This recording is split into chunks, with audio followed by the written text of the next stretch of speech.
And, there we go. All right. Awesome.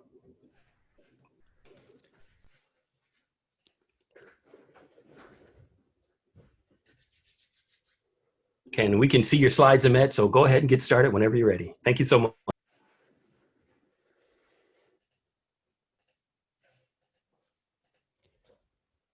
This is so nice and quiet.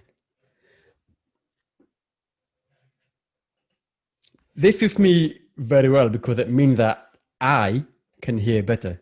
Because when it's a noisy environment, like a bar or a restaurant, a WordPress meetup, it's a struggle for me personally to keep up with the conversation in these environments, and perhaps that applies to you too. I don't have this problem at an online WordPress meetup like this, but I still require and want captions right in front of me all the time, just so I can follow the conversation. But it allows me to be aware of my surroundings and feel like I belong. But that's not possible. The thing is, it's not just about having what is said typed out right in front of me. The quality and the accuracy of those captions matter too, and the context. They all matter. So these are the areas I want to cover today. It's making captions right, making it work for everyone, making it beautiful. Which means I don't want to see any of these auto caption nonsense. And that will also mean we will get some SEO benefits as well.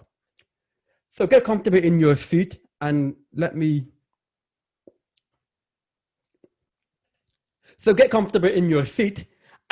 explain what I mean. Sorry, Joe, auto caption. You know how it is. It's just auto caption. Sorry. The topic of caption is very personal for me. I'm deaf and I depend on caption to access video content. And even though I have hearing aids, it doesn't mean that I'll be able to access the video content. I can't tell you how much money I have wasted going to the cinema just to try my best to understand what is going on. But I have never really been able to enjoy cinema if there's no captions available. And it's a frustrating experience for me. However, it's one thing talking about the cinema, I don't have direct control over it, but it's another thing when we're talking about our own video content, the one that we created ourselves, because we can control what we do with that in terms of adding captions or not. The thing is, in my experience, when I talk to people about add captions, it's always the same old story. They say stuff like, oh, it doesn't matter. Or I should just do it later. It's not really important for me. Or I don't have any money. Or I should leave it to artificial intelligence and leave it for the auto caption. It does the job. The thing is, auto caption for me is corruption. That's what is auto caption. It's kind of quite known in the deaf community. I mean, people think, oh, that's a bit harsh, but this is what we call it. We call it corruption because the quality is very questionable at times. And I've got an amazing array of examples I can show you on really bad ones. I remember over 10 years ago, Google has announced automatic captions on YouTube is here. The world has rejoiced and technology is finally here. We're fine. That's it. It's all accessible. But even 10 years later, I say that the technology has gotten better, but it's not perfect. And I don't believe it will ever be perfect on relying on technology because there are certain things that technology can't do and capture. Things like emotions and certain sound effects and stuff like that. Again, I'm going to show you examples and hopefully you'll be able to get what I mean from that. So let's just, this example for here, I get show you. In terms of no way can this country ever allow Batman to be our prime minister. And I remember thinking, Batman. Oh, you mean that man? Right. I get it now. It's actually that man, but I'd rather have Batman be our prime minister. And then I saw this cold pressure agents look good. And I'm trying to work out what's cold pressure agent? What does that even mean? Oh, right. It's a technical term. It's actually cold pressurization is what they're trying to say. It's like, oh, okay. I didn't get that first time. Even if you have one of the most famous name in the world, they still can't get it right, the auto caption. It's not all Tim Ferriss, it's Tim Ferriss. But I remember watching a comedian. This is a comedian based in Scotland. He's from Glasgow. For those who don't know, Glaswegians have strong Scottish accent.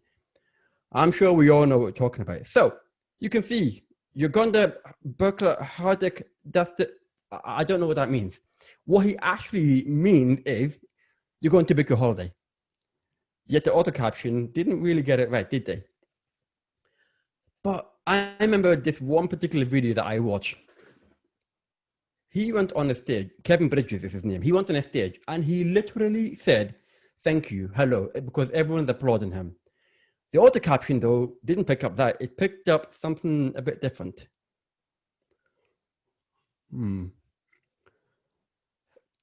Not accurate. And then I remember Doctor Who, she came on and she said, "I am from Huddersfield." I can tell you right now, there's no such thing as Huddersfield in the UK. It's actually Huddersfield. Someone had an issue about England, maybe. I don't know why. And of course, sometimes it's so obvious that it's not read off the those reindeer. No, of course not. It's Rudolph the Red-Nosed Reindeer. However, it's a bit tricky when sometimes you get something very technical and it doesn't write it correctly. So in this situation, terribly old plugins on your site. But then you have to have a full stop in the end. And then you say, number 6, the next point, you put a double colon, not using a strong password. That is my next point. But when you read the auto caption by itself, it's very complicated. And don't even get me started if we're going to talk about the languages, HTML, CSS. Well, I don't know about you, but I'm not sure about what is the result of san it times title. And it's only when I had to pause the video and I really read it, it's actually supposed to be the result of sanitized title. But the auto caption is not able to pick that up. As I said earlier, the context is important. It allows me to enjoy the story and allows me to follow along what's going on. Let me explain what I mean by this particular scene in terms of subdued laughter. So the comedian, he told a joke about how he always depended on his father, the source of all jokes. And he said that he liked to have fun and make fun of him when he does his comedy tour. And then he said, "Selfishly, my father died." So when you say that, you're thinking, oh, do I laugh or do I not laugh? Do I join in or do I not join in? Well, it's a subdued laughter. And you can kind of follow the story because of what he said and how people reacted to it. And even how you say certain things is important. Leonard in Big Bang Theory trying to be gruff and masculine and macho by saying, "That is good to know." But then after that, he went back to his normal voice. And it's written in there, normal voice. And even the sound effect, sometimes you need to know, oh, it's an echoey room. That's good to know, because I wouldn't have known just by reading the caption by itself. But like anything, when you write anything, you want to have the grammar and the punctuation, because if you don't get it right, then it could lead to some problems, shall I say. So this is an example of one situation where it's very hard to work out what is that person trying to say just in the auto caption. So really what it's trying to say is this. So you have the sin bin, you have a dash, then you have a full stop, and then you have so Andy, and then you have a comma, and then you have the dash between well managed. That is proper punctuation grammar, but the auto caption is not able to do that. And this is from a major newspaper, The Guardian in the UK, and they're still not doing it right. And I think it's a shame. But then also, if you don't put the space in the right place, it's a problem. And I don't know if you know, because there's no space between the pen and is. So that's a problem if you don't put the space between the pen and is. Awkward. Moving on. What does the music sound like? Because caption, yes, it's about what is said at the bottom. But sometimes you want to know the music and what is playing, any sound effect, all these things. In terms of music, it's good to know when there's a particular scene, you know that there's a music playing and you want to know what it is instead of waiting at the end of a credit. And it's also a way to say, this is by this person. It's not our song, this is by them. Even sometimes you don't know who the person is and you never guess. For example, this is Black Panther. And most people, I'm assuming, will not know who is the singer and the song. But by having it there, you'll have a better way of knowing. And you'll be able to find out as well. And even if it's not something like the name of a song, even how it is done. Black Panther, again, this is a particular scene where there was a fighting going on. And they captioned it as haunting traditional singing. And I thought that was beautiful.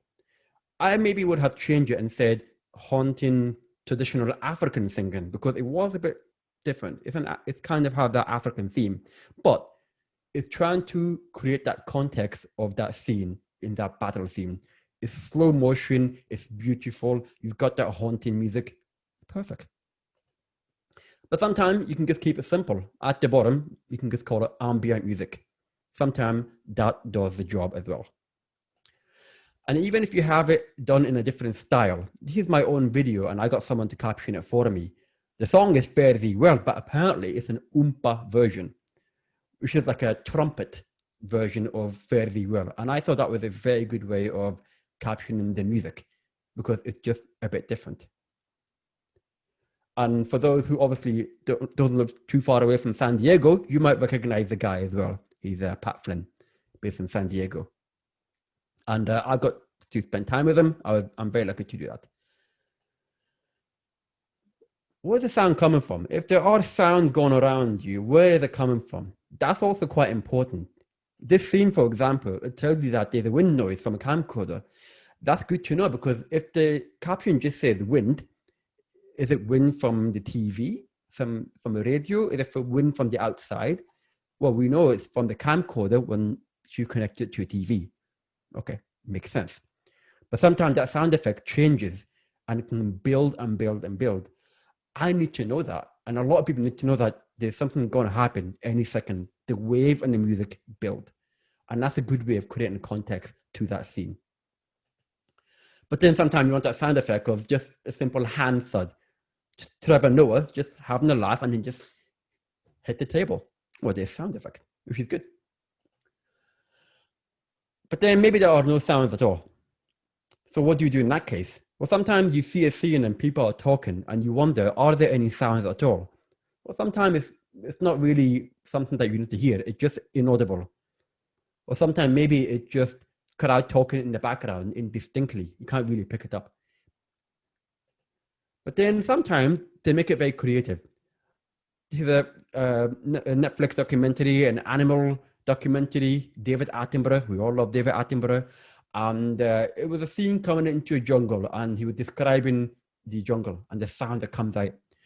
When he stopped talking, there were loads of sounds. And the way Netflix has captioned it is overlapping animal vocalization, which I thought was very creative because it is that. Lots of animal noises over each other. And then I remember thinking, wait a minute, dolphins make noises? I didn't know dolphins even make clicking and chittering noise. Well, okay, put it in a caption then I would know that. I had no idea because I couldn't hear it. But then make sure you get the caption attached to the right animal. So in this particular scene, there was an orca chasing a penguin. But then it says the penguin was whining, but it was actually the orca was whining and they got it wrong. So that was kind of a bit of a mistake from their part. So just make sure you know what animal is making what noise. If you don't know the language, maybe Minionies makes sense. And maybe if they are acting in a certain way, well, maybe it's angry shouting in Minionies. Okay, maybe that makes sense as well. I don't know if Minionies is an official language, but it's there and it kind of makes sense to me, I think. I'm not sure. But we'll go with it because it makes sense to me. You can't really work out what they're saying. It's just shouting something. It's important as well that it's easy and clear to read. Now, sometimes when you upload to places like YouTube and other places like that, you don't have access to editing the contrast of the background and the font color or these things, because it comes an issue in certain places when it's not very clear. So one thing that I would suggest is that don't make it too long and don't make it 3 lines preferably. Just 2 lines, a little bit shorter, is better. Whereas in this case, it's a lot to take on in that one moment. At the same time, you want to be able to read it. So in this situation, there's an overlap. What are you going to say? What's going on here? Unless you're going to pause it, then you're not going to know. But unfortunately, there's a mistake in there where there's a burned on video, open caption, and the closed caption, which is the one you switch on and off, is on at the same time. Not ideal.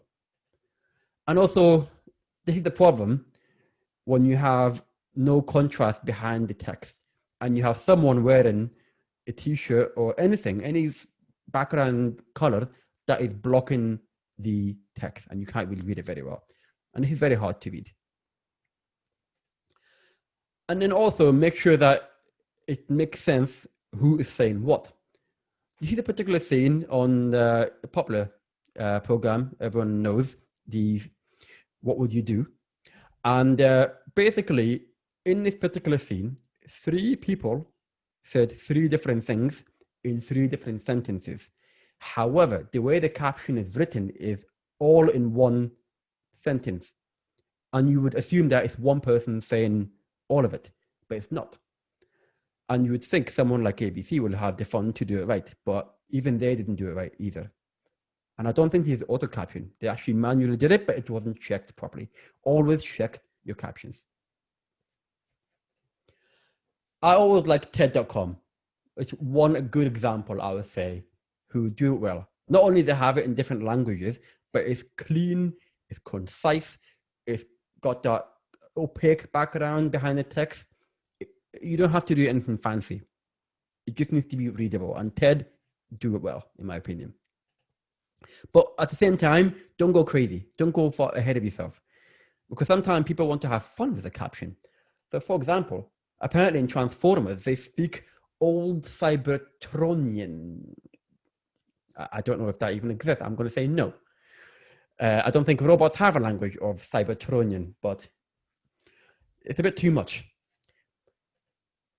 Maybe you can make a laughter machine gun fire like. Well, no, I don't think you should really go that far and say machine gun fire like laughter. And if people know Janice from Friends, you know what I'm talking about. She had that type of laugh, should I say. Apparently you can cry in a different language. I didn't know that. I mean, I know some Spanish, but I didn't learn that in school, you know, cries in Spanish. Who knows? Apparently you can boo in a posh way in the background. I don't know how to, I'm going to try, but I'm not going to try, forget it. There's no such thing, there's no such thing. And apparently you can caption intense gay staring. Now, I'm not part of the LGBTQ community, but I don't think you can intensely gay staring. I don't think that really makes sense. Correct me if I'm wrong, maybe I'm wrong. And then I'm pretty sure, you know, you don't want to insult the culture of China or any other culture. So I'm pretty sure there's no such thing as year of the that. It's a horse. Year of a horse. How can you get that mistake? Apparently you can make that mistake. So yeah, that's not good, is it? And apparently you can imply cannibalism. I didn't know that either. Loudly implied cannibalism. Really? No, I don't think you can do that. And then there's sometimes they have this creative moment when they say, make the I don't know sound. You know the one I'm talking about, when it's like a, it's like, I don't know. For me, I would say you don't need to do that because first of all, if you are broadcasting to the world and different people are learning different languages, they're not going to know the I don't know sound. And also, just say mumbling, I don't know. As simple as that. You don't have to get too far ahead of yourself. And then my ultimate favorite one is this one. Can you see what's the problem with this caption at the bottom of A, and there's A in there as well. You don't need to say A under A. So that's an issue in itself. So I remember seeing that and I could not believe my eyes. And I still can't believe my eyes.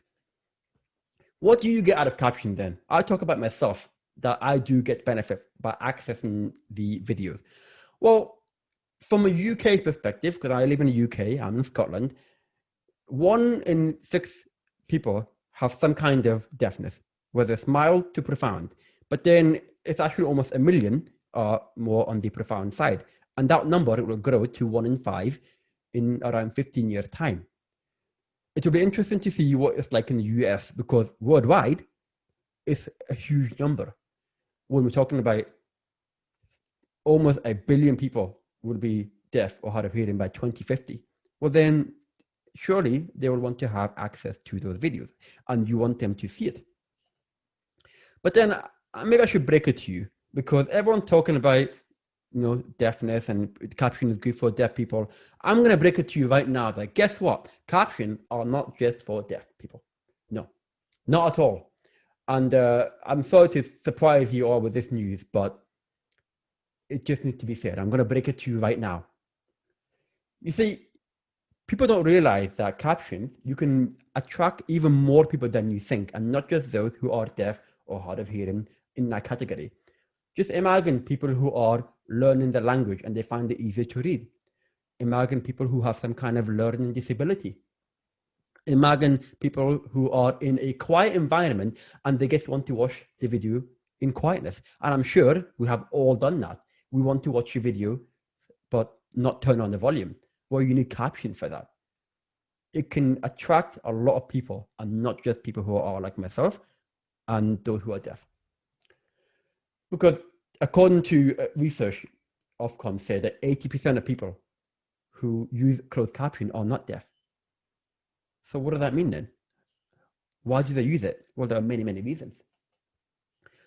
And 85% of people watch Facebook video in silence. And again, you just have to look at your own behavior and think, is that what I do? And I think a lot of us do that. And Facebook realized that because of this data, that people who watch videos or captions engage with it more, they built a tool specifically to help the ad creators to make it happen. Because obviously Facebook will benefit from that by making more money, but also the people who create the ad will get more engagement as well. And that is a win-win for everyone. But over time, more and more videos are going to cross the internet. A lot more. We're just talking about today. And you think about all the TikTok videos and all the Instagram stories and all these things, more videos will be created than ever before. But then surely they will need to be accessible. What does it mean for SEO then? Because I've mentioned you will have that SEO benefit if you put captions. Google themselves has mentioned right at the bottom that you should always edit auto-caption. And that is coming from Google themselves. And also, if you depend on auto-captions only, the average accuracy rate is between 60 to 80%. So I say to you, if 1 in 3 words is correct in your blog post, in your brochure, in your magazine, if 1 in 3 words is correct and the other are not correct, is that okay? Is it okay for the majority of your blog posts and your books and your brochures, anything? Is it okay for the majority of that to be incorrect? But then why is it okay for the videos to have captions incorrect and not for your website?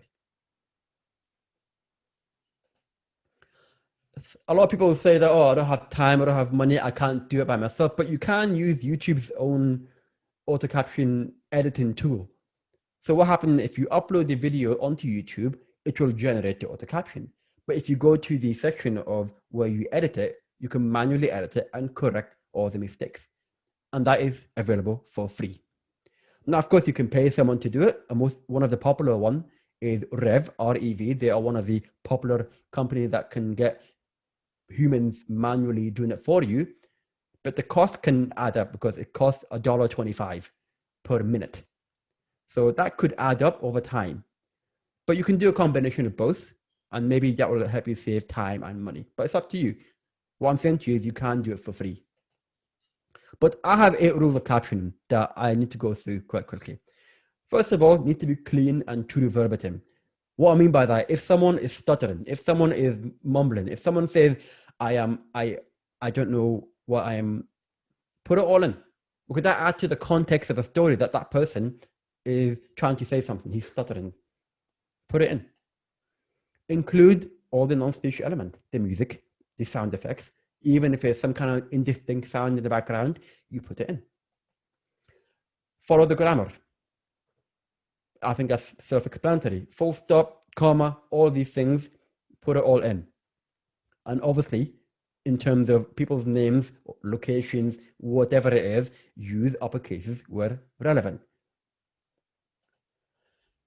This might be not in your control, depending on where you upload it, but if you do have control, be aware that certain people will not be able to see if the white text has white background. Imagine people who have some kind of visual impairment, they will not be able to see that. So be aware of that if you have that control, but a lot of the time, if it's YouTube, you won't have that control. Translate profanity.